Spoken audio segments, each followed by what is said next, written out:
آج آپ کی خدمت میں مرزا محمد رفیع سودا جو ایک پرانے شاعر ہیں، دہلی میں پیدا ہوئے تھے اور بعد میں لکھنؤ میں بھی رہے، اور غزل کے مشہور شاعر ہیں، جو کلاسیکی غزل اس زمانے کی جو ہے اس میں ان کا بڑا نام ہے، مرزا سودا کا۔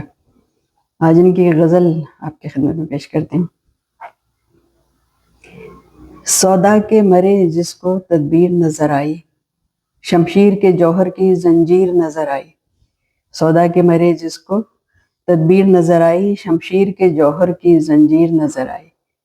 مختل پہ میرے آ کر انصاف لگا کہنے، تقصیر سے یہاں آ کے تعزیر نظر آئی۔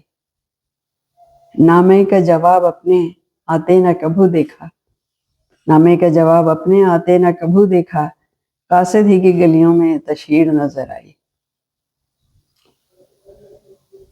اس باغ میں ایک گل کو خندہ جو کہیں دیکھا، اس باغ میں ایک گل کو خندہ جو کہیں دیکھا، 100 غنچے کی وہاں صورت دلگیر نظر آئی۔ ایک پھول تو کھلا تھا لیکن 100 غنچے دلگیر تھے، افسردہ تھے، کیونکہ انہیں پتا تھا کہ ایک دفعہ کھل گئے تو پھر زندگی کا خاتمہ ہی ہے۔ اس باغ میں ایک گل کو خندہ جو کہیں دیکھا، 100 غنچے کی وہاں صورت دلگیر نظر آئی۔ صنعت کے مصور نے کھولا جو مرقع کو، مرقع یعنی تصویروں کی کتاب، صنعت کے مصور نے کھولا جو مرقع کو، ایک اس میں نہ تیری سی تصویر نظر آئی، ایک اس میں نہ تیری سی تصویر نظر آئی۔